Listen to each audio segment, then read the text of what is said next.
നമസ്കാരം, news prime മലയാളത്തിലേക്ക് സ്വാഗതം. ഈ രാജ്യത്തെ ഡിവൈഡ് ആൻഡ് റൂൾ എന്ന പോളിസിയിലൂടെ രാജ്യത്തെ വർഗീയമായി ചേരിതിരിവുണ്ടാക്കാൻ ശ്രമിച്ചുകൊണ്ടേയിരിക്കുന്ന കഴിഞ്ഞ 12 കൊല്ലത്തെ നരേന്ദ്രമോദി ഭരണത്തിൽ ഏക ആശ്വാസമായി കോൺഗ്രസ് നേതൃത്വം പോലും സമർത്ഥിച്ചിട്ടുള്ള ഒരു നേതാവായിരുന്നു നിതിൻ ഗഡ്കരി.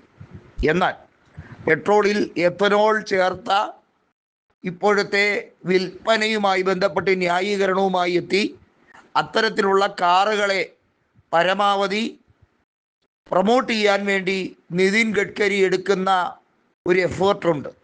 അതിനുവേണ്ടി അദ്ദേഹം ഓടി നടക്കുകയാണ്.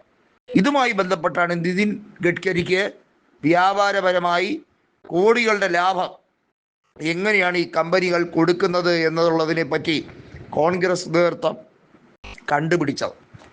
വാസ്തവത്തിൽ പലരും ഞെട്ടിയിരിക്കുകയാണ്. മന്ത്രിസഭയിലെ ഏറ്റവും വലിയ അഴിമതിക്കാരനായി ഗഡ്കരി മാറുകയാണ്. വാസ്തവത്തിൽ ഗഡ്കരിക്ക് പിന്നിൽ വലിയ നീക്കങ്ങൾ നടത്തുന്ന പലരുമുണ്ട്. ഗഡ്കരിയെ എങ്ങനെയും അപമാനിച്ച് പുറത്താക്കാൻ വേണ്ടി മോദി കുറേ നാളായി കച്ചകെട്ടി ഇറങ്ങിയിരിക്കുകയാണ് എന്ന് ഗഡ്കരി അനുകൂലികൾ നാഗ്പൂരിൽ വ്യക്തമാക്കുകയാണ്.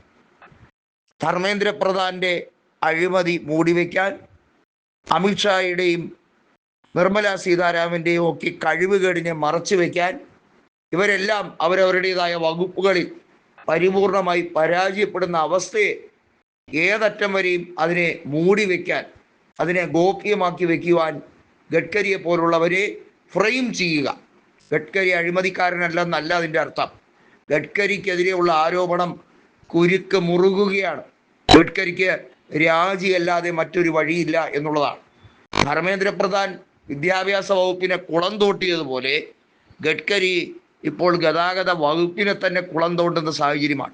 റോഡ് നിർമ്മാണവും അല്ലെങ്കിൽ ഉപരിഗതാഗതത്തിന് അനുസൃതമായിട്ടുള്ള ടാറിങ്ങും മാത്രമല്ലല്ലോ, ആ റോഡിൽ കൂടി സഞ്ചരിക്കാൻ സഞ്ചാരയോഗ്യമായ വാഹനങ്ങളുടെ കാര്യത്തിൽ കൂടി തീരുമാനം വേണ്ടേ? മോട്ടോർ വകുപ്പിൻ്റെ കാര്യങ്ങളും അതിനകത്ത് പെടുന്നു എന്നുള്ളതാണ്.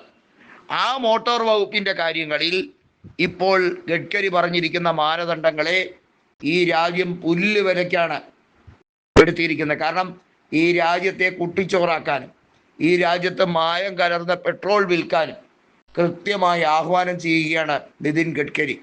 ഗഡ്കരിക്ക് സ്വാർത്ഥമായ പല ലാഭങ്ങളും ഇതുമായി ബന്ധപ്പെട്ട് ലഭിക്കും എന്നുള്ള വിവരം കോൺഗ്രസ് നേതൃത്വം കൃത്യമായി പറഞ്ഞു കഴിഞ്ഞിരിക്കുകയാണ്. രാഹുൽ ഗാന്ധിയും പ്രിയങ്ക ഗാന്ധിയും ഈ വിഷയത്തെ ലഘൂകരിക്കാനല്ല ശ്രമിക്കുന്നത്.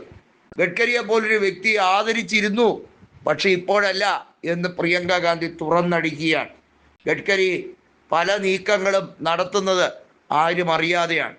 ഗഡ്കരിയുടെ കാഞ്ഞ ബുദ്ധി എന്താണെന്നുള്ളത് ഈ രാജ്യം മനസ്സിലാക്കിക്കൊണ്ടിരിക്കുകയാണ്.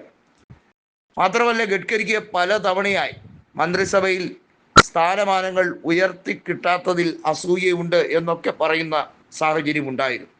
ഇപ്പോൾ എല്ലാം പൊട്ടിത്തെറിയുടെ വക്കിലേക്ക് എത്തി നിൽക്കുന്നു എന്നതാണ് അതിലും ഏറ്റവും പ്രധാനമായി നമ്മൾ കാണേണ്ടത്.